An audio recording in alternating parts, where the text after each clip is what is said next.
नमस्कार. आज 31 जुलै 2024 वार आहे बुधवार. लोकसत्ता आणि द हिंदू वृत्तपत्र विश्लेषणमध्ये आपलं स्वागत आहे. आजच्या प्रमुख बातम्या: केरळमध्ये 93 बळी, वायनाडमध्ये भूस्खलन, 128 जखमी, मृतांचा आकडा वाढण्याची भीती. त्यानंतर नेक्स्ट न्यूज: राज्यात 81,000 कोटींची गुंतवणूक, कोकण, मराठवाडा, विदर्भात 20,000 रोजगार निर्मितीचे लक्ष्य. त्यानंतर कालच्या मंत्रिमंडळाच्या बैठकीमध्ये काही महत्त्वपूर्ण निर्णय घेण्यात आलेले आहेत. त्यापैकी पहा: वसतिगृह आश्रमशाळातील विद्यार्थी अनुदानात वाढ, जुन्या जलविद्युत प्रकल्पांच्या आधुनिकीकरणास मान्यता, आदिवासी सहकारी सूतगिरण्यांना दीर्घ मुदतीचे कर्ज, राज्यातील कारागृहे सुधारणांसाठी अध्यादेश, तसेच यंत्रमाग सहकारी संस्थांना अर्थसहाय्य करण्यात येणार आहे. ओके, हे काल अगदीच महत्त्वपूर्ण निर्णय घेण्यात आलेले आहेत. त्यानंतर नेक्स्ट न्यूज पहा: मनु सर्बज्योतचा कांस्यवेध, मनु भाकरने सर्बज्योत सिंगच्या साथीने 10 मीटर एअर पिस्तल प्रकारातील मिश्र सांघिक गटात कांस्यपदक मिळवत भारताच्या खात्यात आणखीन एका पदाची भर घातली आहे. त्यानंतर शिवसेना राष्ट्रवादी वादावर 7 ऑगस्टला सुनावणी. याच्यापूर्वी पहा 6 ऑगस्ट ही तारीख होती, पण आता ती 7 ऑगस्टला सुनावणी होणार आहे. डन. तशा पद्धतीने संबंधितांना नोटीस देखील पाठवण्यात आलेली आहेत. त्यानंतर RT प्रवेशात नवी अडचण, वाढीव जागांच्या परवानगीचे कारण देत काही खाजगी शाळांचा नकार. आता सर्वांना माहिती आहे RT मध्ये काय प्रॉब्लेम येत आहेत. तर अगदीच पहा, जे राज्य सरकार आहे, गव्हर्नमेंट ऑफ महाराष्ट्र, जे फीस आहे, जे विद्यार्थी RT अंतर्गत प्रवेश केलेले आहेत त्या विद्यार्थ्यांची फीस अद्याप जे प्रायव्हेट स्कूल आहेत त्यांना मिळालेली नाही आहे. ओके, त्यामुळे जे खाजगी संचालक आहेत ना, खाजगी शाळाचे जे संचालक आहेत ते नाराज आहेत. ओके, त्यामुळे आता वाढीव जागाचं कारण देत काय करत आहेत त्यांनी, तिथे खाजगी शाळांना त्यांनी नकार वगैरे देत आहेत, म्हणजे आम्ही प्रवेश वगैरे देणार नाही असं त्यांचं मत आहे. पण पहा, बॉम्बे हायकोर्टाचं इथं जजमेंट आहे, त्यामुळे मला नाही वाटत की ही जास्त काळ न्यूज वगैरे टिकेल, त्यामुळे आपण या न्यूजला स्किप करत आहोत. त्यानंतर रसायनशास्त्र ऑलिम्पियाडमध्येही 4 पदके. काल फिजिक्स ऑलिम्पियाडमध्ये आपल्याला पदके मिळाली होती, आज रसायनशास्त्र ऑलिम्पियाडमध्ये पदके मिळत आहेत. चांगली गोष्ट आहे. त्यानंतर आपण पुढे जाऊयात. इथे पहा, आपल्यासाठी दुसरी न्यूज गरजेची दिसत नाही आहे, पूजा खेडकर प्रकरणाबद्दल आहे. ओके, त्यांनी अँटिसिपेटरी बेलसाठी दिल्ली हायकोर्टामध्ये सुनावणीसाठी आज त्यांचं प्रकरण आहे. पाहूयात काय होतं. ओके, पुढे जाऊयात. येथे आपल्यासाठी सत्ताकारणाच्या न्यूज आहेत, मी स्किप केलेल्या आहेत. त्यानंतर राज्यातील धान्य वितरण ठप्प, सर्व्हरमधील बिघाडामुळे 10 दिवसांपासून लाभार्थ्यांची गैरसोय.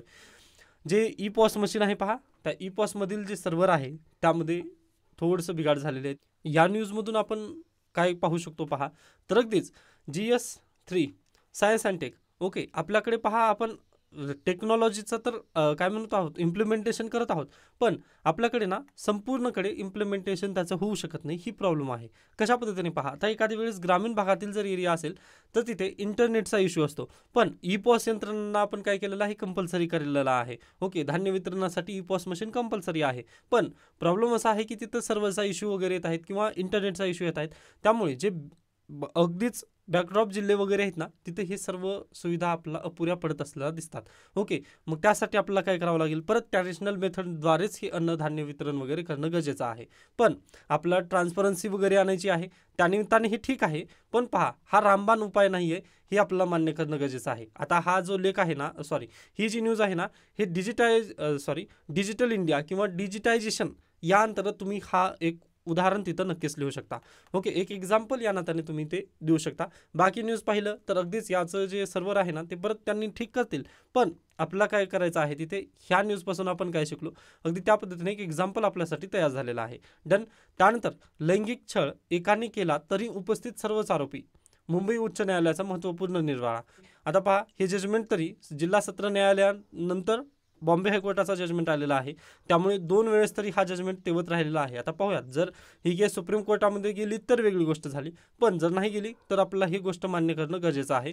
बॉम्बे हायकोर्टाचा याच्या पूर्वीचा निकाल आहे, असं तुम्ही डायरेक्टली कोर्ट कुठं पण करू शकता. डन. त्यानंतर पुढे, मुख्यमंत्री अन्नपूर्णा योजनेत वर्षाला 3 सिलेंडर मोफत, अन्न आणि नागरी पुरवठा विभागाकडून आदेश जारी करण्यात आलेले आहेत. ओके, व यालाच कुठे कोट केलेलं होतं, आपल्या मॅगझिनमध्ये पण मी हे दिलेलं आहे. तर लाडकी बहीण योजनेअंतर्गत त्याला मर्ज करण्याचा प्रकरण थोडंसं झालेलं आहे. त्यासोबतच पहा, आपलं आज तारीख किती आहे, 31 जुलै तारीख आहे, बरोबर. मग आज ना तुम्हाला फायनल मॅगझिन जी आहे आपली ती आज मिळून जाईल. ओके, 2 दिवस झालं मॅगझिन मी तुम्हाला दिलेलं नाही आहे किंवा त्यामध्ये कंटेंट ॲड केलं नव्हतं, पण मी आज सर्व जे उर्वरित राहिलेलं आहे 27 तारखेपासून ना, ते सर्व मी काही तुम्हाला प्रोव्हाइड करण्याचा प्रयत्न करेन. आज तुम्हाला नक्कीच मिळून जाईल आपलं मॅगझिन. डन. म्हणजे जुलै महिन्याचं फायनल मॅगझिन आज तुम्हाला मिळणार आहे, काळजी करू नका. त्यानंतर उद्यापासून आपण परत एकदा हे करायचं आहे, ऑगस्टला चालू करायचं आहे. त्यानंतर येतं आजचा लेख, बौद्धिक उपासमार आणखी किती काळ. पहा, चांगल्या शिक्षणामुळे प्रत्येक इयत्तेत बुद्ध्यांक हा 1 ते 5 गुणांनी वाढू शकतो. एखाद्या मुलाला त्याला शक्य असलेल्या बुद्ध्यांकापैकी पोहोचवण्यात अपयशी ठरणारा समाज त्या मुलाची बौद्धिक उपासमार करत असतो. यावर प्रभावी ठरू शकेल असा उपाय म्हणजे मूलभूत शिक्षणाचा दर्जा सुधारणे. त्यासाठी शाळांकडे लक्ष देण्याची राज्य सरकारची तयारी आहे का?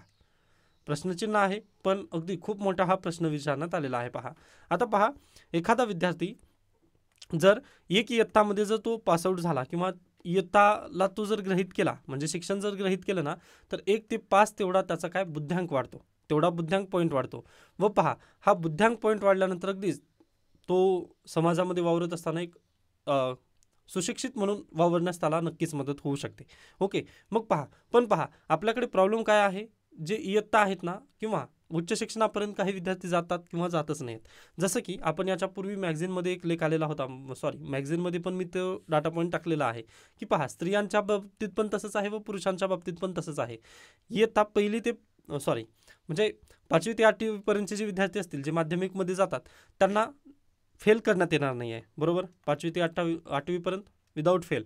ओके, किंवा तुम्ही 1ली ते 8वीपर्यंत जरी म्हटलात तरी वावगं ठरणार नाही, बरोबर. 8वीपर्यंत फेल करण्यात येणार नाही. 9th क्लासमध्ये गेल्यानंतर अगदीच काही विद्यार्थी घाबरले जातात इंग्लिश विषयाला आपल्याकडे, म्हणजे बेसिकली महाराष्ट्रात तिथं समस्या इंग्लिश विषयाची आहे, बरोबर. मग काही विद्यार्थी पहा 9वीमध्ये ड्रॉपआउट होतात, काही विद्यार्थी 10th क्लासमध्ये ड्रॉपआउट होतात. ओके, मग ह्या ड्रॉपआउट होणाऱ्यांची संख्या पण अगदीच जास्त आहे. त्यानंतर पहा, 1ली ते 8वीपर्यंतचं जे एज्युकेशन आहे ते अगदीच चांगलं आहे का, याबद्दल आपल्याला शाश्वती आहे का, तर बिलकुल नाही. पहा, ओके, यामुळेच पहा, सहसा अहवालाचं काल पण आपल्याला एक उदाहरण घेण्यात आलेलं होतं, बरोबर. अगदीच याचा अहवाल परत आपण तिथं म्हणू शकतो. असंच 2023ची जी रिपोर्ट आली ना, त्या रिपोर्टनुसार 14 ते 15 वयोगटातील जे विद्यार्थी असतील त्याला अगदी दुसरीचं पुस्तक देखील वाचता येत नाही आहे, किंवा 3 अंकी जे गणितं वगैरे असतील किंवा जी आकडेवारी असते, आकडेमोड असते ना, ती त्याला करता येत नाही आहे. ओके, म्हणजे गुणाकार घ्या, भागाकार घ्या, किंवा इवन बेरीज वजाबाकी हे 14-15 वर्षाच्या मुलाला करता येतच नाही आहे. ओके, आता 14-15 वर्षाचा मुलगा जर म्हटल्यानंतर 8वी-9वीचा हा तो विद्यार्थी असेल, व त्या विद्यार्थ्याला काय ही साधारण आकडेवारी पण त्याला काय करता येत नाही आहे. मग हे आपल्या देशाचं दुर्दैव आहे. किंवा 1ली ते 8वीपर्यंत आपण मोफत शिक्षण आहेच, त्यासोबतच विदाऊट फेल शिक्षण जे दिलं ना, त्याची ही फळं आहेत असं तुम्ही म्हणू शकता. ओके, आय होप हा पॉईंट तुम्हाला समजलेला असेल. मग पहा, जर असं असेल, आता आपण काय म्हटलं होतं मी इथं टायटलमध्ये तुम्हाला, की एक इयत्ता जर त्या विद्यार्थ्याने पार केलेली असेल तर त्याला किती 1 ते 5 एवढी त्याची मेंदूचा विकास होऊ शकतो, बरोबर. म्हणजे बुद्ध्यांक म्हटल्यानंतर काय आपला मेंदूचा विकासच ना. फक्त मेंदूचा विकास आपण कशा पद्धतीने मोजतो तर आपल्या बुद्ध्यांकानुसार मोजतो. मग अगदी पहा, जर एखादा विद्यार्थी 1ली इयत्ता पास केला, त्यानंतर 2री इयत्ता, 3री इयत्ता अशा पद्धतीने जर गेला तर त्याचं बुद्ध्यांक किती वाढत आहे, तर पहा 5-5 पटीनं जर म्हटलं तर 3रीला विद्यार्थी गेल्यानंतर 15 बुद्ध्यांक त्याचा नक्कीच असतो. पण आपल्याकडे प्रॉब्लेम काय आहे, 1ली ते 8वीपर्यंत विद्यार्थी नापास होत नाहीत. त्यामुळे आता 5च्या टप्प्यावारी जर मध्ये तुम्ही गेलात तर इथं बुद्ध्यांक त्याचं असायला पाहिजे 40, पण त्याचं बुद्ध्यांक इयत्ता 2रीच्या विद्यार्थ्या एवढं पण बुद्ध्यांक त्याचं नाही आहे, म्हणजे त्याचं बुद्ध्यांक किती आहे, फक्त 5. मग पहा, या सिच्युएशनला तो विद्यार्थी जबाबदार आहे का, तर बिलकुल नाही. पहा, विद्यार्थ्याला आपल्याला जबाबदार धरता येणार नाही, तर जबाबदार कोण आहे, समाज. त्यासोबतच शिक्षण व्यवस्था पण जबाबदार आहे असं तुम्ही म्हणू शकता. शिक्षण व्यवस्था का जबाबदार आहे पहा, तर अगदीच तुम्ही 3 इडियट मूव्ही पाहिला असाल, नक्कीच पाहिला असणार. ओके, मग पहा, त्या 3 इडियट मूव्हीमध्ये अगदी आमिर खान म्हणजे हाऊ टू टीच असं म्हणून तो शिकवत असतो. पहा, की त्यांनी डायरेक्टली त्याच्या मित्रांची नावं वगैरे देतात.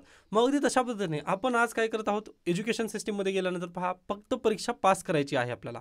ओके, म्हणजे टक्केवारी 100पैकी 100 मिळवायची आहे 10वीला. अशा पद्धतीने विद्यार्थी काय करत आहेत, काम करत आहेत. त्यांच्या फक्त पासिंग सर्टिफिकेट असू द्या किंवा एक डिग्री सर्टिफिकेट आपल्याला हातात मिळावं, यासाठी आज ते विद्यार्थी काय करत आहेत, फक्त परीक्षार्थी होऊन काम करत आहेत. पण आपल्याला तिथं ज्ञान मिळत आहे का, किंवा आपला बुद्ध्यांक तिथं वाढत आहे का, तर बिलकुल नाही. यामुळे पहा, आता अगदी आपल्याकडे पण उच्च शिक्षण झालेले विद्यार्थी आहेत, ते मी मान्य करतो, पण त्यांचा बुद्ध्यांक आणि अगदी अन्य देशांच्या बुद्ध्यांका एवढा आपला आहे का? म्हणजे अन्य देशातील जे विद्यार्थी आहेत ना त्यांच्या एवढा आपला बुद्ध्यांक राहिलेला नाही आहे. तर पहा, आपल्या देशातील उच्च शिक्षित झालेले सर्व विद्यार्थी यांचा बुद्ध्यांक ना 76 ते 82 एवढाच दिसतो. पण हेच जर चित्र तुम्ही ना जपानमध्ये जा किंवा अन्य विकसित देश असतील तिथे जर गेलात तर तिथे त्यांचा बुद्ध्यांक किती आहे पहा, 95च्या पुढे तिथे त्यांचा बुद्ध्यांक आहे. मग असं का होत आहे? तर पहा, प्रॉब्लेम आहे की आपण काय करतो, तर फक्त आपल्याला एक परीक्षा पास करायची आहे किंवा आपण परीक्षार्थी होऊन या नात्यानेच आपण काम करत आहोत. तर ज्ञानार्थी होऊन किंवा आज आपल्याला क्लासमध्ये नवीन काहीतरी शिकायला मिळतं. आता पण पहा ना, आपल्याच क्लासचं एक उदाहरण घेऊयात आपण. ओके, आता बहुतांश विद्यार्थी इथपर्यंत कोणी थांबलेच नसतील. ओके, साधारण पहिल्या मिनिटामध्येच आज विद्यार्थी ढेर होतात आपल्या क्लासमध्ये. का? तर इथं मी जास्त करून काय देत आहे, तुम्हाला थिंकिंग कॅपॅसिटी वगैरे वाढवण्याचा प्रयत्न करत आहे. तुम्हाला फॅक्ट वगैरे मी जास्त काही देत नाही आहे, बरोबर. मग इथे तुम्हाला नक्कीच नवीन काहीतरी मिळणार, शिकण्यासाठी मिळणार नक्कीच, हे मी मान्य करतो. पण ते विद्यार्थी थांबू शकतात का? किंवा ते त्यांना झेपत आहे का? तर बिलकुल झेपत नाही. का? तर त्यांचं एज्युकेशन बॅकग्राऊंड तशा पद्धतीने राहिलेलं आहे किंवा त्यांना ते समजतच नाही आहे. ओके, ते पूर्णतः गुरफटून गेलेले आहेत. पहा, आजपर्यंत त्यांनी काय केलेलं आहे, ओके, म्हणजे 1ली ते 10वीपर्यंत किंवा इव्हन 12वीपर्यंत त्यांनी फक्त परीक्षा जेव्हा आली ना त्यावेळेस त्यांनी पाठांतर करण्याचं काम केलं आहे. फक्त पाठ करणे, रट्टा मार पाठ करणे हेच केलेलं आहे त्यांनी, बरोबर. मग त्यामुळे पहा, ज्यावेळेस ते MPSC मध्ये येतात ना त्यावेळेस त्यांना कंबाईन का सोपी वाटते, तर अगदीच पहा, तिथे फॅक्ट बेस्ड क्वेश्चन वगैरे विचारले जातात. आता UPSC मध्ये पण फॅक्ट बेस्ड क्वेश्चन आहेत, ती मी मान्य करतो. पण तुम्हाला माहिती आहे का, UPSCची जी मेन्स एक्झाम आहे तिथे आपल्याला 1750 मार्कासाठी लिहिणं गरजेचं असतं. व लिहिण्यासाठी पहा, तुम्ही फॅक्ट किती पण पाठ करा, ते आपल्याला तिथं कंटेंट कमी पडतं. ओके, म्हणजे 250 शब्दामध्ये जेव्हा आपल्याला लिहावं लागतं ना त्यावेळेस आपल्याकडे कंटेंट तेवढा उरत नाही. मग आपण काय करतो, अगदी हवाबाजी करण्याचा प्रयत्न तिथं करत असतो व तिथंच विद्यार्थी कमी पडतात. मग त्यासाठीच अगदी थिंकिंग कॅपॅसिटी आपली वाढणं गरजेचं आहे. पण हे विद्यार्थ्यांना समजत नाही. मग इथंच तर की आहे. ओके, जी मास्टर की राज्यसेवा 2025 साठीची आहे ना ती यामध्येच दडलेली आहे. ओके, प्रत्येक गोष्टीसाठी पहा, आता एवढं मी पूर्ण हायलाईट केलेलं आहे, त्याचं कारणच नेमकं ते आहे की आपल्याला पहा, जे परीक्षार्थी नसून ज्ञानार्थी होणं खूप गरजेचं आहे. हेच आपला हा लेख जो आहे ना तो दर्शवत आहे. डन. आय होप हा इथपर्यंत तरी पॉईंट तुम्हाला समजलेला असेल. त्यानंतर जे विद्यार्थी पहा इथपर्यंत माझा व्हिडिओ पाहिले, आता अगदी 16 मिनिट झालेले रेकॉर्डिंग करत असताना, पण आता जर तुम्ही प्रत्यक्षात व्हिडिओमध्ये जर पाहिलं तर हे 10 ते 12 मिनिटाचं व्हिडिओ नक्की झालेलं असेल इथपर्यंत. तर पहा, अगदी तुम्ही 10-12 मिनिटापर्यंत थांबलात म्हणजे अगदी चांगली गोष्ट आहे की तुम्ही UPSC आणि MPSC मध्ये तेवत आहात असं मी डायरेक्टली म्हणू शकेन. ओके, त्यानंतर आपण थोडंसं पुढे जाण्याचा प्रयत्न करूयात. ठीक आहे, आता आपल्याला प्रॉब्लेम समजली की एज्युकेशन सिस्टीममध्ये बदल करणं गरजेचं आहे. हे आपण प्रॉब्लेम मांडला आणि ते आपल्याला समजलं. मग आता ही एज्युकेशन सिस्टीम बदल कुठून करायची मग? ओके, तर पहा, अगदी आपल्या शाळा लेवलपासून आपल्याला हे बदल करणं खूप गरजेचं आहे. असं का म्हणतोय पहा, मी 1ली ते 8वीचे विद्यार्थ्यांना डायरेक्टली आपण नापासच करत नाही म्हटल्यानंतर प्रॉब्लेम काय होतं पहा, त्यांच्या मानसिकतेवरती तशा पद्धतीने परिणाम होतो. व 9th क्लासमध्ये एकदाच एक्झाम वगैरे झालं ना लगेच त्यांना तिथं काय फक्त एक्झाममध्ये काय काय विचारलं जाईल किंवा ते परीक्षार्थी होण्यासाठी हेच तर कारणीभूत आहे. आणि 10वीमध्ये पण तशाच पद्धतीने परीक्षार्थी होण्यास कारणीभूत आहेत, बरोबर. 10वी पास झाले, सर्व पास झाले, ठीक आहे. मग 11वी 12वी पण अशाच पद्धतीने त्यांनी फक्त पाठांतर करून त्यांनी पास झाले. पण ज्यावेळेस BA त्यानंतर पुढे जातात ना विद्यार्थी किंवा पहा अगदी PhDला जेव्हा जातात ना विद्यार्थी, म्हणजे MA झाल्यानंतर आपण जेव्हा PhDला जातो त्यावेळेस खरी समस्या तिथं निर्माण होते. उच्च शिक्षणामध्ये गेल्यानंतर विद्यार्थ्यांना पहा, प्राध्यापकांची सवय कशी असते, जे प्रोफेसर अगदी चांगल्या पद्धतीचे असतात ना ते काय करतात, रिसर्च बेस्डला तुम्हाला जास्त महत्त्व देतात, रिसर्च करण्यासाठी तुम्हाला प्राधान्य देत असतात. पण विद्यार्थी कसे येतात, अगदी 1ली ते 8वी नापास न होणारे विद्यार्थी तिथं जर पुढे आलेले असतील किंवा त्यांनी फेल्युअर कधीच आयुष्यात जर पाहिलेलं नसेल तर हे रिसर्च करण्याला त्यांना थोडंसं तिथं किचकट वाटेलच ना. तर अगदी तीच समस्या आहे. मग त्यावेळेस पहा, अगदी प्रोफेसरच्या पण पुढे समोर काय येतात, प्रॉब्लेमॅटिक सिच्युएशन तयार होते की बा आता या विद्यार्थ्यांना पास करायचं की नापास करायचं. ओके, कारण पहा, आजपर्यंत तो पास होत आलेला आहे, ते मी ते प्रोफेसर मान्य करतील. पण MA मध्ये आता आपण PhDचं उदाहरण नको घ्यायला, पण MAचे विद्यार्थ्यांना जर आपण उदाहरण जर घेतलं तर तिथं प्रॉब्लेम काय होणार आहे पहा. MAला पण काही ठिकाणी आता मी ज्यावेळेस म्हणजे माझं ज्यावेळेस अर्थशास्त्र झालं ना त्यावेळेस मला पण रिसर्च होती तिथे, बरोबर. मग पहा, रिसर्चमध्ये अगदी आपल्याला तिथे क्वेश्चनरी वगैरे तयार करावी लागते किंवा त्यामधील जो डाटा आहे तो अगदी सॅम्पल सर्वेद्वारा वगैरे तिथं टाईप करून ते अगदी चांगल्या पद्धतीने आपल्याला काय एक रिसर्च मांडणं गरजेचं असतं. पण एखाद्या विद्यार्थ्याला फक्त परीक्षा कशा पद्धतीने पास करायची हे जर म्हणजे फक्त त्यांनी तेच शिकलेलं असेल तर मग तो विद्यार्थी हे सर्व काही करू शकणार आहे का? मग तिथे काय होत आहेत, विद्यार्थी जास्त करून नापास होतात, बरोबर. मग हे नापासांचं प्रमाण वाढल्यानंतर यांचं खापर कोणावर फोडलं जातं, तर अगदीच प्रोफेसरवरती फोडलं जातं, बरोबर.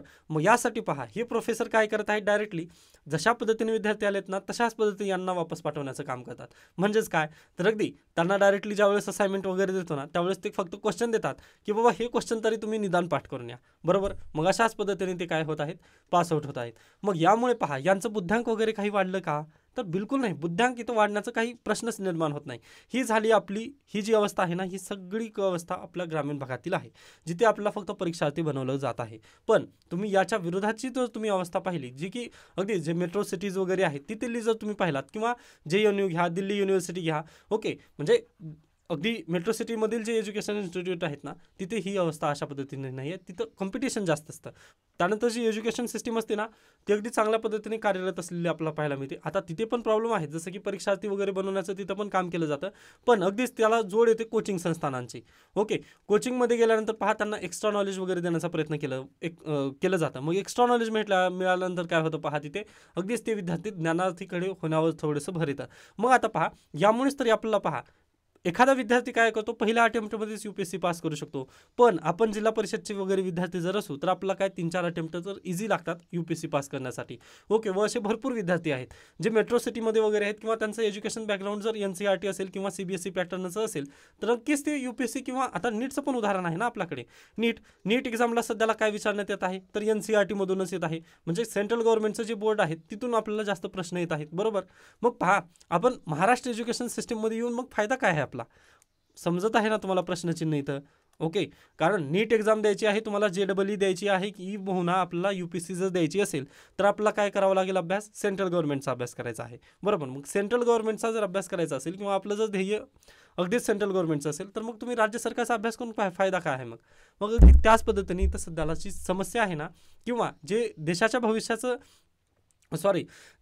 भविष्य आहे, किंवा जे विद्यार्थी आहेत ना त्यांना पूर्णतः सिस्टीममधून बाहेर करण्याचं, किंवा त्यांच्या स्वप्नांवरती, किंवा त्यांचं जे बुद्ध्यांक आहे ते कमी करण्याचं श्रेय कोणाला जातं, तर संपूर्ण आपला सो कॉल्ड समाज आणि जे शैक्षणिक व्यवस्था आहे आज घडीला आपल्या राज्याची किंवा आपल्या देशाची, त्यांना हे श्रेय अगदी बिलकुल जात आहे. ओके, त्यामुळेच पहा आपल्या देशाचं जे असरचा अहवाल आला ना त्यामध्ये हे सर्व काही घटनाक्रम आपला बेसिकली पाहायला मिळतं.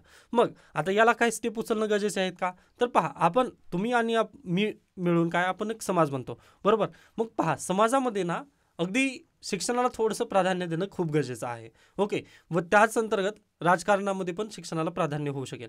पण आज सध्याला राजकारणामध्ये प्राधान्य कशाला आहे, आता पहा डायरेक्टली चर्चेमध्ये त्यांनी किती 25 कोटी रुपयाची काय केली, तरतूद केली. कशा संदर्भात, तर लाडकी बहीण या योजनेसाठी त्यांनी 25 कोटीची आपल्या या वर्षीच्या अर्थसंकल्पामधून केलेली आहे, व पुढल्या वर्षीपासून त्यांनी किती 46 कोटी रुपयाची तरतूद आहे तिथे. ओके, 46,000 कोटी रुपयांची तरतूद आहे, व सध्याला 25,000 कोटी रुपयांची तरतूद आहे, बरोबर. पण तुम्ही याचाच विरोधाभासी जर पाहिलात ना तर इथे लाडकी बहीण योजनेसाठी जास्त तरतूद पैशांची झालेली आहे, पण शिक्षणासाठी आपल्याला 2020-21 साठी पहा. ओके, 2020-21 साठी ती तरतूद शिक्षणासाठी किती होती पहा, फक्त 24,000 कोटी होती. ओके, म्हणजे पहा आपण दुसऱ्या अन्य योजनांवरती जास्त खर्चाची तरतूद करत आहोत, पण शिक्षणावरती आपण जास्त तरतूद करत नाही. हे आपल्या देशाचं किंवा आपल्या राज्याचं भयावह चित्र आपल्याला समोर येताना दिसतं. ओके, मग पहा, जोपर्यंत आपण शिक्षणावरती चांगल्या पद्धतीने पैसा किंवा आपण जास्त प्राधान्य देणार नाही, किंवा पैसा वगैरे तिथं खर्च करणार नाही, तोपर्यंत आपल्याला एज्युकेशन सिस्टीम बदललेली कशी पाहायला मिळेल, मग तर बिलकुल पाहायला येणारच नाही ना. आता पहा, जर 24,000 कोटी रुपयामधून जर आपलं एज्युकेशन सिस्टीम जर रिवाईव्ह करायची असेल, किंवा तशाच पद्धतीने तेवत ठेवायची असेल, तर या 24,000मधून पहा प्रत्येक शाळेला किती फंड येणार आहे, व प्रत्येक विद्यार्थ्यांना किती फंड तशा पद्धतीने देतील, ते तर होऊ शकणार नाही, एवढं मॅनेज होऊ शकत नाही आहे. ओके, मग यासाठीच हे संपूर्ण चित्र जर बदलायचं असेल तर पहिल्यांदा आपण समाज म्हणून आपल्याला पहिल्यांदा बदलणं गरजेचं आहे.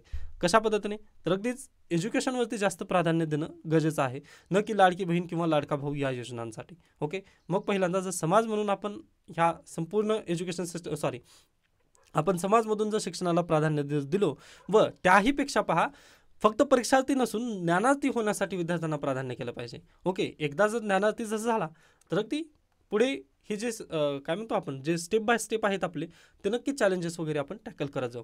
ओके, जे एज्युकेशन सिस्टीम आहे ना त्यामध्ये पण रिफॉर्म गरजेचे आहेत. जसं की जर शिक्षक आता एखादी शाळा असेल ना तर तिथं फक्त 2च शिक्षक वर्किंग वगैरे असतात. मग विद्यार्थी संख्या बघून ना तिथे जर जास्त शिक्षकांची जर गरज असेल आपल्याला तर तिथं शिक्षक भरती पण करणं गरजेचे आहे. व पहा, वेळोवेळी शिक्षकांना ट्रेनिंग देणं खूप गरजेचं आहे. कारण एज्युकेशन सिस्टीमच अशी आहे जिथे आपल्याला अपडेटेड राहावं लागतं. शिक्षकांना पहिल्यांदा अपडेटेड पाहिजे, तेव्हाच विद्यार्थ्यांना ते अपडेट करू शकतात. अन्यथा पहा ते होऊ शकणार नाही. जसं की वर्क फ्रॉम होम आलं. ओके, कोविड काळामध्ये वर्क फ्रॉम होम आल्यानंतर पहा जे काही शिक्षक होते ना त्यांना कम्प्युटर कसं हाताळायचं किंवा अगदी ऑनलाईन शिकवायचं कसं हा त्यांच्यासमोर प्रश्नचिन्ह होता. हो, मान्य आहे त्यांनी ऑफलाईनमध्ये चांगल्या पद्धतीने शिकवले, पण पहा विद्यार्थ्यांपेक्षा शिक्षकांना थोडंसं जास्त अपडेट होणं खूप गरजेचं आहे. मग तीच तर समस्या आहे. ते आपल्याला जे शिक्षक आहेत ना त्यांना वेळोवेळी ट्रेनिंग देऊन तशा पद्धतीने पहिल्यांदा शिक्षकांना मग त्यानंतर विद्यार्थ्यांना शिकवणं खूप गरजेचं आहे. ओके, मग हेच समाज म्हणून आपलं पहिलं कर्तव्य असेल. मग समाज म्हणून कर्तव्य जर आपण पहिल्यांदा पार पाडलं तर अगदी राजकारणी पण बरोबर त्या पद्धतीने चालतील. पहा, अन्यथा पहा आता तुम्ही पहा 24,000 कोटी रुपये कशासाठी होते? शिक्षणासाठी. तर तुम्ही समृद्धी महामार्गासाठी पहा 60,000 कोटी रुपये आहेत. वर्सोवा विरार समुद्री मार्गासाठी पहा 60,000 कोटी रुपये आहेत. बाकी कोणताही एखादी मोठी हे घ्या, काय म्हणतो आपण, एखादी प्रोजेक्ट घ्या, तिथे आपल्याला भरभरून पैसा तिथं खर्च केलेला पाहायला मिळतो. पण शिक्षणावरती आज राज्य सरकारचा पैसा जास्त खर्च झालेला नाही आहे. का? तर अगदी महाराष्ट्रातील पण जनता साधारण स्कीम जर आली ना तर त्याच्यामध्ये वाहून जातात व आपलं मत देतात. मग ते त्यांना पण माहिती आहे ना यांची नस कुठं आहे. मग यासाठीच हे संपूर्ण चित्र बदलणं खूप गरजेचं आहे. व पहा, विद्यार्थी हे देशाचं भविष्य असतात. व अगदी तुम्ही आज 500 रुपयेमध्ये विकत असाल ते तुमचं नशीबच आहे असं म्हणू शकतो. पण त्या विद्यार्थ्यांचं जे हे आहे भवितव्य ती खराब करणं आपलं म्हणजे आपल्या 500 रुपयेसाठी त्या विद्यार्थ्याचं जर भविष्य आपण खराब करत असतो तर त्याचे गुन्हेगार राजकारणी नसून आपण गुन्हेगार तिथे नक्कीच ठरू शकतो. यासाठी आपण हे संपूर्ण चित्र बदलणं खूप गरजेचं आहे असंच इथं लेखक सांगण्याचा प्रयत्न करत आहेत. आय होप हा लेख तुम्हाला अगदी योग्यरित्या समजलेला असेल व यामधील जे पॉईंट मी सांगितले आहेत ना ते खूप गरजेचे आहेत. व तुम्ही ज्यावेळेस शिक्षणाचा निबंध येतो ना त्यावेळेस हे संपूर्ण पॉईंट असंच तुम्ही अहवाल डायरेक्टली लिहू शकता, तिथं कोट करायचा आहे. त्यानंतर हे जे राज्य सरकारचं मी बजेट सांगितलं ना 24,000 रुपये कोटी, हे प्लीज लक्षात ठेवा राज्य सरकारचं बजेट. आणि त्यानंतर समृद्धी महामार्गाचं 60,000 कोटी रुपयाचं बजेट तुम्हाला हे लक्षात ठेवायचं आहे. निबंध लिहित असताना ना डायरेक्टली असेच पॉईंट तुम्हाला तिथं लिहून म्हणजे कोट करून व्हॅल्यू ॲडिशन करून तुम्हाला हे खूप मदत करणार आहेत. ओके, त्यानंतर आपण नेक्स्ट न्यूजकडे जाऊयात. संविधान भान आपलं फेवरेट लेख आलेलं आहे. पहा, तुम्हाला मी होमवर्क दिलेला होता की जे मूलभूत कर्तव्य आहेत आपली ती तुम्हाला पाठ करायची होती व आय होप तुम्ही ते पाठ केलेले आहेत. आता आजपासून आपल्याला काय संविधानातील भाग 5वा चालू होत आहे. ओके, परत एकदा आपण थोडंसं संविधानाचे जे भाग आहेत त्याचं रिव्हिजन करण्याचा प्रयत्न करूयात. एकच मिनिट दा, मी याला क्लीन करतो. ओके, हां, तर पहा भाग पहिला काय आहे? संघराज्य क्षेत्र, बरोबर. त्यानंतर भाग दुसरा काय आहे? नागरिकत्व, राईट.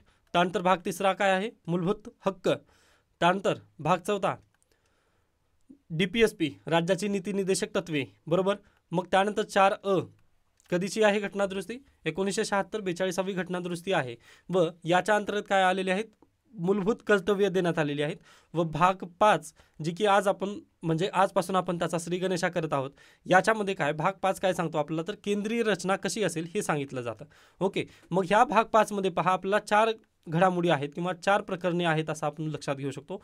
पहिलं प्रकरण कशा संदर्भात आहे तर देशाची किंवा केंद्रीय कार्यकारी यंत्रणा. ओके, मग त्या केंद्रीय कार्यकारी यंत्रणेमध्ये कोण कोण येतात? राष्ट्रपती, उपराष्ट्रपती, मंत्रिपरिषद आणि पंतप्रधान. पंतप्रधानांचा उल्लेख जरी नसला तरी मंत्रिपरिषदेमध्ये तशा पद्धतीने उल्लेख आहे. या नात्याने हे पहिलं प्रकरण झालं. त्यानंतर दुसरं प्रकरण काय आहे तर पहा संसद बाबत आहे. ओके, संसदेचे 3 अंग कोणते कोणते आहेत? आता काही विद्यार्थी म्हणतील सर तुम्ही चुक बोलत आहात, फक्त 2च अंग आहेत. पण पहा तिसरं अंग कोण आहे? राष्ट्रपती हे तिसरं अंग आहेत. का तर सँक्शन झाल्याशिवाय म्हणजे एखादं बिल जे आहे ना त्याच्यावरती राज्यसभा, लोकसभा, त्यानंतर राष्ट्रपती यांची स्वाक्षरी झाल्याशिवाय ते काय बिल कायदा म्हणून काम करू शकत नाही. यासाठी संसदेचे 3 अंग म्हणून आपल्याला काय तिघांना पाहणं गरजेचं आहे. मग हे झालं दुसरं प्रकरण संसदेचं आहे. तिसरं प्रकरण आहे पहा राष्ट्रपतींच्या कायदे मंडळाविषयी असलेल्या अधिकारांसंदर्भात. म्हणजे हे जे इथं ल आहे म्हणजे काय म्हणतो आपण आता जे राष्ट्रपती डिस्कस केले ना त्यांची सही गरजेची आहे. मग त्यांना इथं तिसऱ्या प्रकरणात घेता येतं. आणि चौथं प्रकरण आहे ते केंद्रीय न्याय व्यवस्था म्हणजेच कोण आलं? सुप्रीम कोर्ट आलं.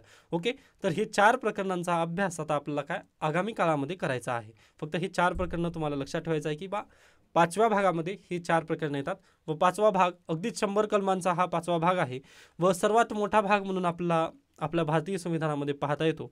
ओके, कारण यामध्ये 100 कलमं आहेत व हा भाग कशा संदर्भात चर्चा करतो तर अगदीच केंद्रीय रचनेबद्दल हा भाग चर्चा करत असतो. आय होप हा पण पॉईंट तुम्हाला अगदीच समजलेला असेल. त्यानंतर पुढे चला, डोळसांचे डिजिटायझेशन. ओके, आता काल तुम्ही RBIची एक आकडेवारी पाहिलेली असेल. 2017मध्ये अगदीच 65,000 काय होते सायबर क्राईम झाले होते भारतामध्ये किंवा सायबर अटॅक झालेले होते. तर 2023मध्ये जर तुम्ही पाहिलात तर त्याचे आय थिंक 13 लाख झालेले होते, बरोबर ना. एकदा तुम्ही परत पाहून घेऊ शकता, कालचं न्यूजपेपरमध्ये ते दिलेलं आहे. तर आपण घेऊयात 13 लाख. ओके, एवढे सायबर हल्ले झालेले होते व हा डाटा कोणाचा आहे, सर्ट इन या संस्थेनं हा डाटा दिलेला आहे. ओके, सर्ट इंडिया या संस्थेने हा अहवाल दिलेला आहे. मग पहा, एवढे जास्त काय झालेले आहेत तिथे सायबर हल्ले वगैरे झालेले आहेत. मग सायबर हल्ले वाढण्याचा सायबर हल्ले वाढण्याचं कारण काय आहे, तर आपण डिजिटल इंडिया म्हणून स्वतःला जास्त मिरवत आहोत असं आपलं इथं बेसिकली पाहता येतं. कारण पहा, आपल्याकडे सायबर हल्ल्यांना रोखण्यासाठी एखादी यंत्रणा नाही आहे, पण आपण डिजिटलायझेशनच्या नादात खूप पुढे गेलेलो हे आपलं बेसिकली पाहता येतं. व पहा, डिजिटलायझेशन झालं ते मान्य आहे, पण त्यामध्ये पण ना डिस्क्रिमिनेशन खूप होत आहे. ओके, डिस्क्रिमिनेशन डिजिटलायझेशनमध्ये पण आहे. कशा पद्धतीने असं कसं होऊ शकतं, तर अगदी पहा, आता काही जे नागरिक आहेत त्यांच्याकडे स्मार्टफोन आहे, बरोबर, पण काही असे पण नागरिक आहेत ज्यांच्याकडे फक्त आज देखील साधा कीपॅडचा मोबाईल आहे, बरोबर. मग पहा, आज आपण काय केलेलं आहे, बँकिंग प्रणाली कशा पद्धतीने आणलेली आहे. सगळे आता बँक जर म्हटलात तुम्ही तर SBIची योनो SBI आहे. त्यानंतर HDFC तशाच पद्धतीने त्यांचं ॲप्लिकेशन आहे. ICICI बँकेचं पण आहे, ॲक्सिस बँकेचं पण आहे. म्हणजे प्रत्येक बँकेंनी काय केलं, डिजिटल बँकिंग प्रणाली आणलेली आहे अस्तित्वात. त्यानंतर कोटक महिंद्रांनी पण आणलेली आहे. म्हणजे प्रत्येक बँकिंग जर घेतलात ना, घर बसल्या अगदी 5 मिनिटामध्ये तुम्ही काय अकाउंट ओपन करू शकत आहात. मान्य आहे, ओके, ठीक आहे. मग पहा, हे कोणाला अनुसरून त्यांनी केलेलं आहे, जे नागरिक काय करत आहेत, स्मार्टफोनचा यूज करत आहेत त्यांच्यासाठी हे संपूर्ण आलं. पण जे नागरिक हे फीचर फोन यूज करत आहेत, म्हणजे कीपॅडचा मोबाईल यूज करत आहेत, त्यांच्यासाठी काय मग. ओके, मग इथं डिस्क्रिमिनेशन झालं ना, तर अगदीच पहा, डिजिटायझेशनमुळे काय होत आहे, डिस्क्रिमिनेशन होत आहे. हा पॉईंट मी तुम्हाला काही इथं समजावून सांगण्याचा प्रयत्न केला किंवा मी स्पष्ट करून दिलं. डन, मग हा पॉईंट समजला. त्यानंतर पहा, नेक्स्ट पॉईंट काय आहे, तर अगदीच सायबर हल्ले वाढत आहेत. तो पण पॉईंट आपण पाहिलेलाच आहे. डन. त्यानंतर तिसरा आहे पहा, जे डिजिटायझेशन झालेलं आहे ना, तो रामबाण उपाय नाही आहे. जे डिजिटायझेशन झालं ना, ती रामबाण नाही आहे. तर आपल्याला काय करावं लागेल, अगदीच जे बँकिंग प्रणाली आहे त्याला पण चांगल्या पद्धतीने सोयीस्कर करणं ही खूप गरजेचं आहे किंवा काळाची गरज आहे असं तुम्ही म्हणू शकता. आता पहा, आपल्या हातामध्ये स्मार्टफोन आलेला आहे, पण आपण पुरेसे स्मार्ट झालेले आहोत का, तर बिलकुल नाही. कारण पहा, ज्यावेळेस आपल्याकडे अगदीच स्पॅम लिडिंगचा एखादी मेसेज येतो तेव्हा त्यामध्ये बोगस लिंक असते, तिथं पण आपण क्लिक करतच असतो. त्यानंतर एखाद्या वेळेस ईमेल होतो, त्यामध्ये लिंक दिलेली असते, तिथं पण आपण क्लिक करत असतो. मग पहा, आपल्याला किंवा याचं जर बेस्ट उदाहरण जर म्हटलं ना, तुम्ही एखाद्या ग्रुपमध्ये जॉईन व्हा. ओके, मला तरी ते सर्रास तसे मेसेज सापडतात. अगदीच आता नुकतंच अंबानी यांचं लग्न पार पडलं, बरोबर. मग त्या लग्नामुळे त्यांनी काय जिओचं रिचार्ज वगैरे मोफत देत आहेत अशा पद्धतीने मेसेज आलेले होते. त्यानंतर अगदीच जेव्हा इलेक्शन झालेलं होतं पहा, 4 जूनला निकाल आला ना, त्यावेळेस अगदीच की राहुल गांधी यांना तुम्ही चांगल्या पद्धतीने जिंकून दिल्याबद्दल तुम्हाला काय मोफत डाटा येत आहे. असे सर्रास मेसेज तुम्हाला पहा, एखादी फेस्टिवल वगैरे आलं ना ते सापडतील. व काही जे आपल्यापैकी जे असतील, आता सुशिक्षित म्हणजे माझ्यासोबत शिकलेले किंवा माझ्यासोबत टीचिंगला असलेले पण काही जे शिक्षक आहेत ना, ते त्या मेसेजवरती क्लिक करतात व ते लिंक परत ते फॉरवर्ड करा म्हणतं व ते परत फॉरवर्ड वगैरे करत असतात. मग पहा, आता इवन शिक्षक त्याच्या ट्रॅपमध्ये फसतात म्हटल्यानंतर जे साधारण व्यक्ती आहेत ते तर स्मार्ट असू शकणार नाहीत असं माझं मत आहे. ओके, त्यामुळे पहा, आपल्याकडे स्मार्टफोन आला म्हणजे आपण स्मार्ट झालेलं नाही आहे. त्यामुळे पहा, एखादी वेळेस ज्यावेळेस आपल्या स्मार्टफोनमधून जेव्हा हॅकिंग वगैरे होते किंवा आपलं अगदीच डाटा वगैरे चोरी जातो, त्यावेळेस आपला ह्या स्मार्टफोनवरती भरोसा न करता आपला कुठं जावं लागेल, बँकिंग प्रणालीवरतीच जावं लागेल. बँकिंग प्रणाली म्हणजेच कशी, जी ट्रॅडिशनल मेथडची होती पहा, त्या मेथडकडे आपल्याला जाणं खूप गरजेचं आहे. पण सध्याला काय होत आहे पहा, अगदीच डिजिटलायझेशनमुळे ना, जे अधिकारी आणि कर्मचारीचं जे प्रमाण पूर्वी 50-50% असं होतं. म्हणजे पहा, 50% अधिकारी असतील बँकेमध्ये. आता SBIचं जर उदाहरण घेतलं तुम्ही, तर SBIमध्ये ना पूर्वी 50% अधिकारी असायचे व 50% कर्मचारी अशा पद्धतीने काम करायचे. पण ना आता ते थोडंसं प्रमाण कमी झालेलं आहे. आता तिथं 76%च अधिकारी होत आहेत. म्हणजे पहा, अधिकाऱ्यांचं प्रमाण इथं वाढवून त्यांनी काय केलं आहे, जे कारकून किंवा जे कर्मचारी असतील ना, त्यांचं प्रमाण इथं 24% करण्यात आलेलं आहे. का असं केलेलं आहे पहा, कारण त्यांना पण माहिती आहे की आता जे लोक आहेत ना, ते फक्त UPI करत आहेत. ओके, UPIने स्कॅन अँड पे करत आहेत व जास्त काही पैसे काढण्यासाठी लोक येत नाही आहे तिथे, त्यामुळे आपण कर्मचाऱ्यांची कपात करूयात व त्याऐवजी काय करूयात, आपण अगदीच अधिकाऱ्यांना ठेवूयात. अधिकाऱ्यांना ठेवल्यानंतर पहा आपल्या अधिकारी काय करेल, लोन वगैरे तशा पद्धतीने स्कीम वगैरे सांगेल किंवा तशा पद्धतीने आपल्या बँकेची भरभराट करण्यास तो मदत करू शकेल. या नात्याने काय करत आहेत, जे बँकिंग प्रणाली आहे ना ते आता कर्मचाऱ्यांना काढून किंवा कर्मचाऱ्यांची कपात करून ते काय अधिकाऱ्यांना तिथं जास्त प्राधान्य देत आहेत. मग हे कुठंतरी चुकत आहे पहा, कारण आपल्या देशामध्ये आज घडीला खूप अनएम्प्लॉयमेंट आहे, बरोबर. व स्वस्त डोक्यावर जे तरुण आहेत ना ते स्वस्त मोबदल्यात काम करायला देखील तयार आहेत. मग तसं असताना आपण आर्टिफिशियल इंटेलिजन्स किंवा डिजिटलायझेशनवर एवढा भरोसा ठेवून आपण डायरेक्टली कर्मचाऱ्यांची कपात करणं ही अगदी चुकीचं आहे. त्यामुळे जे बँकिंग प्रणाली आहे, ओके, त्यांनी हा धडा किंवा जे काल RBIने जो डाटा प्रकाशित केलेला आहे पहा, त्यापासून काहीतरी धडा घेऊन लवकरात लवकर त्यांनी पण म्हणजे ह्या डिजिटलायझेशनला थोडंसं कपात करणं खूप गरजेचं आहे पहा. कारण अगदी आपल्याकडे काय म्हणतो एम्प्लॉयमेंटची म्हणजे तरुणांची तर भरपूर आपल्याला काय सप्लायमेंट आहे, ओके, तरुण भरपूर आहेत आपल्याकडे. मग याच तरुणांना जर त्यांनी बँकिंग प्रणालीमध्ये परत एकदा जर आणलं तर जे सायबर हल्ले झालेले आहेत किंवा जे फ्रॉड वगैरे होत आहेत ते पण कमी होऊ शकतील. व याचा उलट इम्पॅक्ट कसा आहे पहा, आपल्या अर्थव्यवस्थेला चालू ठेवण्यामध्ये खूप मदत होईलच ना. ओके, मग बँकिंग प्रणाली पण तशा पद्धतीने तेवत राहील व आपली इकॉनॉमी पण तशा पद्धतीने चांगल्या पद्धतीने जी सायकल आहे ना ती सुरळीत चालू राहील. त्यानंतर नेक्स्ट पहा, वायनाडचे धडे. आता वायनाड, त्यानंतर काल भूस्खलन झालं व भूस्खलन UPSCसाठी फेवरेट टॉपिक आहे, याच्यापूर्वी पण मी म्हटलेलंच आहे. ओके, त्यासाठी पहा भूस्खलन एकदा अभ्यास करून घ्यायचा आहे. त्यानंतर आजच्या लेखमध्ये काय आलेलं आहे पहा, पर्यावरणाच्या दृष्टीने अतिशय संवेदनशील म्हणून ओळखल्या जाणाऱ्या पश्चिम घाट परिसरात मानवी हस्तक्षेप नको अशी ठाम भूमिका आपण केव्हा घेणार. व अगदी पहा यामधून काय समजलं आपल्याला, तर पश्चिम घाट व पश्चिम घाटासंबंधी कोणती समिती होती आपल्याकडे, तर गाडगीळ समितीने हा अहवाल पण दिलेला आहे. ओके, गाडगीळ समिती. ओके, मग गाडगीळ रिपोर्टद्वारे पहा अगदीच काय म्हणतो संवेदनशील भाग आहे. म्हणजे अगदी केव्हा पण याचं कोसळणं वगैरे होऊ शकतं किंवा यामध्ये जास्त मानवी हस्तक्षेप वगैरे असू नये असं त्यांनी तेव्हाच सुचवलं होतं. तरी देखील पहा यामध्ये प्रॉब्लेम काय झाले, लगेच आपल्याकडे इंडस्ट्रियल सेक्टर किंवा जे मायनिंग आहे ना ती अगदी जास्त प्रमाणात इथं झालेली आहे. ओके, मग आता इथं दिलेलं आहे पहा, एका आकडेवारीनुसार केरळमध्ये निलगिरी या नावाने ओळखल्या जाणाऱ्या एका घाटात 6000 खाणी आहेत. त्यातल्या केवळ 750 अधिकृत आहेत. या खाणींना 7157 हेक्टर जंगल क्षेत्राचा ऱ्हास केला आहे. या व्यवसायात स्थानिकांपासून नेत्यापर्यंत साऱ्यांचे हात गुंतलेले आहेत आणि या साऱ्यांना प्रशासनाची साथ आहे.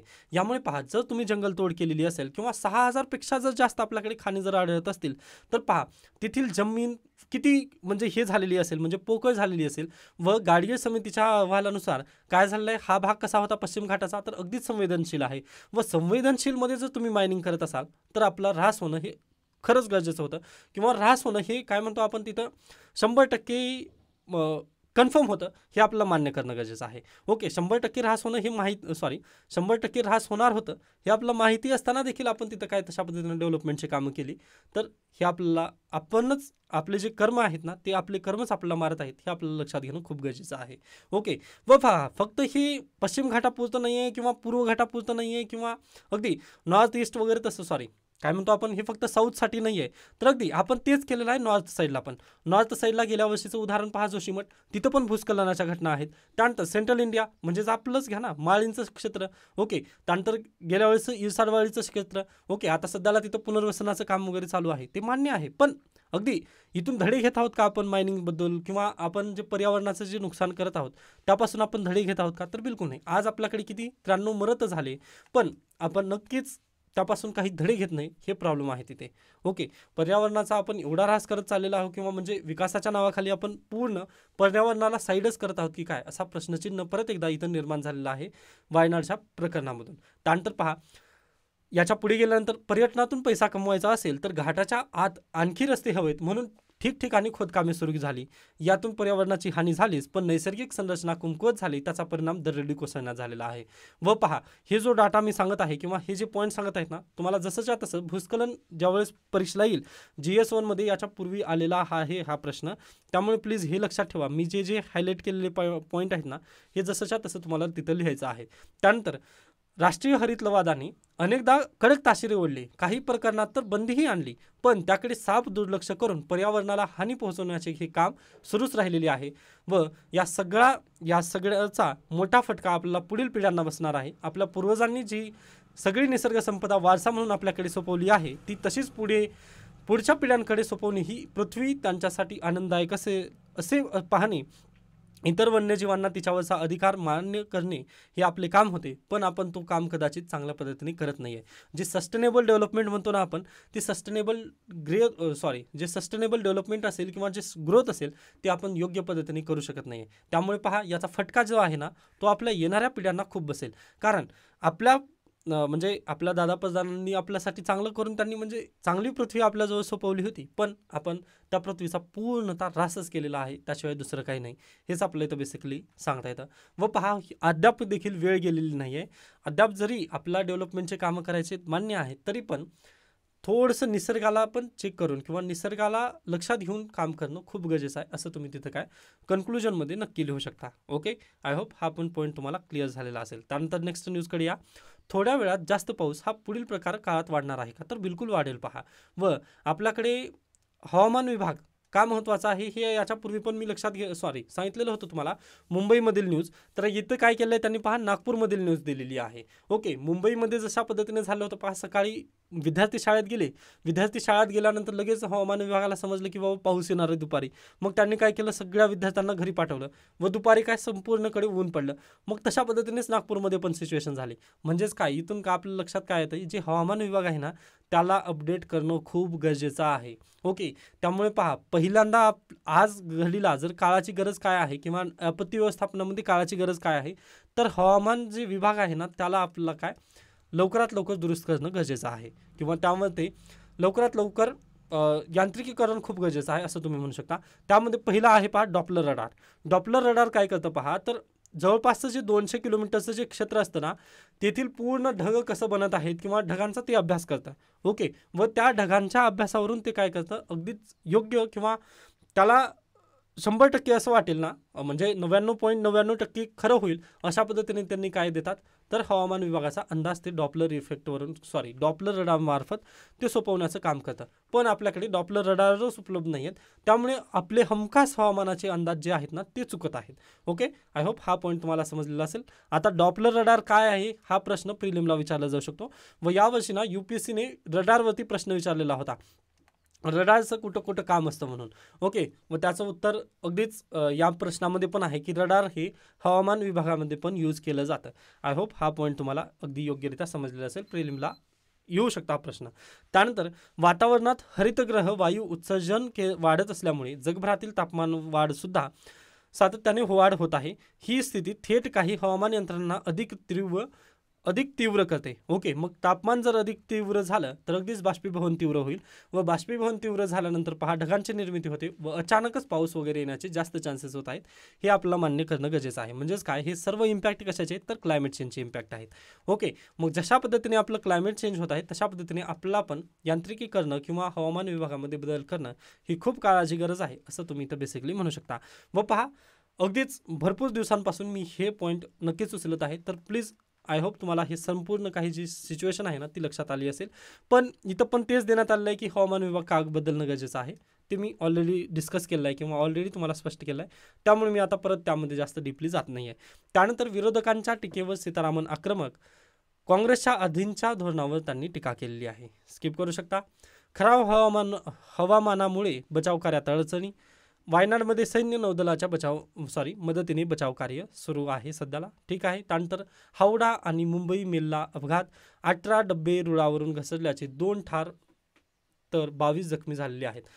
हावडा मुंबई मेलला म्हणजे हावडा आणि मुंबई हे अलग अलग ट्रेन होत्या, तर एकाच ट्रेनचं तिथं अपघात झालेला आहे काल। व पहा, अगदीच या आठवड्यामध्ये 2 ट्रेनचे अपघात आपल्याला पाहायला मिळाले। दोन्ही पण ट्रेन काय डिरेल झालेल्या होत्या, म्हणजे रुळावरून घसरलेल्या आहेत। पहिली ट्रेन कोणती, तर ती अगदीच काय म्हणतो आपण, ती मालगाडी होती, त्यामुळे त्यामध्ये जीवितहानी झाली नव्हती। पण इथे पहा 2 ठार झालेले आहेत व रेल्वेचे अपघात वारंवार दिवसेंदिवस वाढत आहेत। त्यानंतर पुढे चला, दिशाभूल करणाऱ्या जाहिरातींच्या तक्रारींसाठी डॅशबोर्ड तयार करा। पतंजलीच्या प्रकरणावरून सर्वोच्च न्यायालयाचे केंद्रीय आयुष बोर्डाला निर्देश. ओके, त्यानंतर अशा पद्धतीने पहा आजचं लोकसत्ता वृत्तपत्र इथे संपतं. त्यानंतर आणखीन एक न्यूज आहे. लुब्रिझोल कडून राज्यात लवकरच 2000 कोटींची गुंतवणूक करण्यात येणार आहे. चांगली गोष्ट आहे. यामुळे पहा अगदीच जे छत्रपती संभाजीनगर आहे तिथे रोजगार उपलब्धी होईल असं राज्याचे उद्योगमंत्री उदय सामंत यांचं मत आहे. ठीक आहे, पाहूयात आता किती यामध्ये रोजगार वगैरे उपलब्ध होतील. ओके, ठीक आहे. त्यानंतर आपण पुढे जाऊयात. तर अशा पद्धतीने आजचं लोकसत्ता इथे संपतं. त्यानंतर आहे कालचं द हिंदू. ओके, पहा कधी नव्हे ते काल दृष्टी IAS घ्या किंवा अन्य IAS कोचिंगच्या न्यूज इथे आलेल्या नव्हत्या. न्यूज म्हणतोय जे ॲडव्हर्टाईज असतात ना त्या इथं देण्यात आलेल्या नव्हत्या. का तर पहा UPSC ॲस्पिरंटचं प्रोटेस्ट चालू आहे दिल्ली येथे. ओके, त्यानिमित्ताने ही आली नव्हती व कधी नव्हते काल पहा द हिंदू अगदीच चांगल्या पद्धतीने फ्री झालेलं मला थोडंसं चांगलं आनंदच झालेला होता. त्यानंतर ह्या बाकीच्या ज्या न्यूज होत्या पहा राव IAS, त्यानंतर CBIचं चार्जशीट दाखल झालेलं आहे केजरीवाल यांच्या विरोधात. त्यानंतर हायकोर्टाचं सुप्रीम कोर्टाचं जे व्हर्डिक्ट आलेलं आहे. हायकोर्टांनी जे हेमंत सोरेन यांना जामीन दिलेली होती ती तशाच पद्धतीने कायम ठेवलेली आपल्याला पाहिलेली आहेच. ओके, त्यानंतर पुढे चला स्टेट, काही गरजेच्या न्यूज नाही आहेत. त्यानंतर एडिटोरियल पहा, एडिटोरियल हा पण गरजेचा नाही आहे. त्यानंतर नेक्स्ट एडिटोरियल थोडंसं गरजेचं आहे. पहा आता जास्त डिले करू नये असं यांचा सल्ला आहे सेन्ससमध्ये. पण यामधून अगदीच खऱ्या अर्थाने जर तुम्ही पाहिलात ना तर महत्त्वाचे 2-3 पॉईंट आहेत ती घेऊन आपण थोडंसं थांबणार आहोत. तर पहिलं पॉईंट आहे पहा, आपल्या भारतीय संविधानामध्ये एक अमेंडमेंट करण्यात आली होती. कितवी? 84वी अमेंडमेंट झालेली आहे. 84वी अमेंडमेंट करून त्यांनी काय केलेलं आहे, जे डिलिमिटेशन कमिशन आहे ना ते 2026 पर्यंत फ्रीज केलेलं आहे. बरोबर, डिलिमिटेशन कमिशन 2026 पर्यंत फ्रीज आहे व त्यानुसार असं म्हटलेलं आहे की 2026 नंतरची पहिली जनगणना होईल. त्या पहिल्या जनगणनेच्या आधारावर परिसीमन करायचं आहे असं 84व्या घटनादुरुस्तीनुसार सांगण्यात आलेलं आहे. ओके, आय होप हा पॉईंट तुम्हाला समजलेला असेल. मग यासाठी पहा आता सध्याला सेन्सस होत नाहीये. 2021ची सेन्सस आपली तशाच पद्धतीने हुकलेली आहे. पण सध्याला नुकतंच हे चर्चेत का आलं तर यावर्षी 2024च्या बजेटमध्ये त्यांनी किती पहा 1309 कोटी रुपयांची तरतूद करण्यात आलेली आहे सेन्ससबद्दल. ओके, केंद्र सरकारने 2024-25च्या बजेटमध्ये 1309 कोटीची तरतूद केलेली आहे. पण अद्याप देखील पहा त्यांनी काय केलं आहे, ॲडमिनिस्ट्रेटिव्ह जे डिस्ट्रिक्ट असतात ना त्यांना तिथे लगेच तिथे बंदी वगैरे त्यावरती आणलेली नाही आहे. ओके, तसं बंदी आणलं नसल्यामुळे ना आपला चर्चाला उधाण येत आहे की बा खरंच होईल का सेन्सस आता सध्याला तरी. तर पहा अद्याप तरी याबद्दल प्रश्नचिन्हच आहेत की सेन्सस होईल किंवा नाही होईल. कारण पहा जर तुम्हाला सेन्सस करायची असेल ना तर 3 महिन्याच्या पूर्वीच तुम्हाला काय करावं लागतं, सर्व जे बॉन्डी असतात ना जिल्ह्याच्या जे बॉन्डी असतात ना त्यांना सील करणं गरजेचं असतं. म्हणजे सील म्हणजे कशा पद्धतीने तर बॉन्डी ठरवून द्यावं लागतं की बाबा येथील एखादी व्यक्ती आहे ना हा व्यक्तीला इथल्या भागापुरतं इथं काय करायचं आहे तर हा इथली सेन्सस वगैरे तो घडून आणेल. ओके, म्हणजे जनगणनासाठी ते सोयीस्कर जावं यासाठी काय करतात पहा जिल्ह्याच्या सीमा वगैरे तिथं तय केले जातात. पण अद्याप तरी सीमा वगैरे ते तय झाले नाहीत असं लेखकांचं इथं बेसिकली म्हणणं आहे. व पहा जोपर्यंत आपल्याला जनगणना येणार नाही तोपर्यंत आपण पहा सर्व जनतेला लाभ देऊ शकणार नाही. आता पहा सध्याला जनगणना कधीची आहे 2011ची आहे. ओके, मग 2011च्या जनगणनेमध्ये ज्या व्यक्तींचं नाव वगैरे आहे ते आता कदाचित मृत पण झालेले असतील किंवा म्हणजे अगदीच त्यामध्ये भर पण झालेली आहे. बरोबर, आता पहा अगदीच 14-15 वर्ष उलटून गेले त्या घटनेला. मग तेव्हापासून आतापर्यंत भरपूर लोकसंख्या पण आपल्या देशाची वाढलेली आहे. मग पहा तेवढी लोकसंख्या वाढली असताना आपण डायरेक्टली फक्त 2011च्याच जनगणनेच्या आधारावर एखादी स्कीम लॉन्च करणं हे चुकीचं आहे. म्हणजे आता 2011च्या जनगणनेनुसार जर देशामध्ये फक्त 50च गरीब असतील व आता सध्याला देशामध्ये 60 गरीब जर वाढले असतील तर 10 गरिबांची संख्या मग तफावत येते ना तिथे. मग यासाठीच आपल्याला काय करायचं आहे, जर लवकरात लवकर म्हणजे जर देशाला जर चांगला पाथवर घेऊन जायचं असेल किंवा अगदीच योग्यरित्या जर आपला स्कीम इम्प्लिमेंट जर करायचं असतील देशातील तर आपल्याला काय करणं गरजेचं आहे तर सेन्सस करणं खूप गरजेचं आहे. असं काळाची गरज आहे असं लेखकांचं म्हणणं आहे. पण इथं लगेच त्यांनी काय केलेलं आहे, काउंटर पण केलेलं आहे की BJP सध्याला सत्तेमध्ये आहे व त्यांचं 84व्या घटनादुरुस्तीनुसार 2026 पर्यंत काय आहे तिथे डिलिमिटेशन कमिशन बसू शकत नाही. मग हे बसू केव्हा शकेल तर 2027ला काय होऊ शकेल पहा एखाद्या वेळेस जनगणना होऊ शकेल. मग ही पहिली जनगणना होऊन लगेच 2027ला काय केलं जाईल तर आपल्याकडे डिलिमिटेशन कमिशन कार्यरत होईल असं त्यांचं मत आहे. पण पहा अद्याप आपल्याला इथं बेसिकली सांगता येत नाही. कारण अगदी करताना हे पण केलं जाऊ शकेल की आता म्हणजे 2024लाच इथं जनगणना वगैरे तयार केली जाऊ शकते, किंवा 2025ला जर जनगणना झाली व 2026ला त्यांनी काय हे जेव्हा 84वी घटना दुरुस्ती संपते किंवा डिलिमिटेशन जे फ्रीज करण्यात आलेलं आहे ते संपतं, मग लगेच 2027ला डिलिमिटेशन कमिशन बसवू पण शकेल. ओके, असं पण होऊ शकेल. म्हणजे झाले तर आता पण होऊ शकेल जनगणना, किंवा झाली तर 2027ला पण होऊ शकेल. ओके, आता हे पण पहा, झाली तर म्हटलं मी, जर तरच्या गोष्टी आहेत, त्यामुळे यावरती तुम्ही फक्त काय म्हणतो झोप उडवून घेऊ नका. काही गरजेचं जास्त काही यामध्ये रॉकेट सायन्स वगैरे नाही आहे, किंवा म्हणजे हे खरंच UPSC वगैरे विचारत का, तसं प्रश्न नाही आहे हा. फक्त लक्षात ठेवा की जनगणनेमुळे आपला प्रॉब्लेम कुठे येतं, तर स्कीमचं इम्प्लिमेंटेशन योग्यरित्या होऊ शकत नाही. यासाठीच आपल्याला काय करायचं आहे, तर जनगणना लवकरात लवकर घडवून आणायची आहे. हे प्लीज तुम्ही लक्षात ठेवायचं आहे पॉईंट. त्यानंतर टीचिंग कम्प्युटर टू फॉरगेट, हा पॉईंट तुम्ही स्किप करू शकता. म्हणजे जास्त आपल्याला म्हणजे जास्त आपल्याला डीपली जायचं नाही, किंवा ते रॉकेट सायन्स वगैरे त्या पद्धतीने आपल्याला शिकायचं नाही, त्यामुळे मी त्याला स्किप केला आहे. त्यानंतर आपण हा लेख ना परवा दिवशीच्या लोकसत्तामध्ये अगदी चांगल्या पद्धतीने डिस्कस केलेला आहे. मायनिंग ॲक्टिव्हिटीजला जे सध्याचं सुप्रीम कोर्टाचं जे जजमेंट आलं ना, त्याबद्दल आपण ही चर्चा केली होती की राज्य सरकार आणि केंद्र सरकार यांच्यामध्ये मायनिंग किंवा जे कोळसा आहे, जे कोळशाच्या खाणी असतील, ते टॅक्सबद्दल जे केस होती ना, त्याचं परिपूर्णरित्या चांगल्या पद्धतीने मी ऑलरेडी डिस्कशन केलेलं आहे. त्यामुळे परवा दिवशीचं तुम्ही ते न्यूजपेपर रीड करून घ्या किंवा आपलं व्हिडिओ पाहून घ्या, त्यामधून तुम्हाला ते समजून येईल. आता आपण हे कालचं एडिटोरियल जे होतं ते डिस्कस करत नाही आहे. त्यानंतर अशा पद्धतीने आता आपण आजचं द हिंदू पण इथे थांबवत आहोत. व पहा, हे कालचं द हिंदू होतं, सॉरी फॉर दॅट. व आजचं जे द हिंदू असेल ते तुम्हाला उद्या डिस्कस केलेलं मिळून जाईल. ओके, म्हणजे आपण काय करत आहोत, द हिंदू उद्या म्हणजे मागचं थोडंसं करत आहोत. म्हणजे हे 30 तारखेचं द हिंदू व 31 तारखेचं लोकसत्ता अशा पद्धतीने आपण डिस्कस करत आहोत. कारण लवकरात लवकर म्हणजे अर्ली मॉर्निंग आपलं व्हिडिओ अपलोड होईल अशी थोडीशी आपली काय आहे, एक प्रयत्न करत आहोत आपण, असं तुम्ही म्हणू शकता. ओके, तर आता इथे आपण थांबूयात. याबद्दल काही शंका, काही सजेशन असतील तर नक्की मला सांगू शकता. धन्यवाद.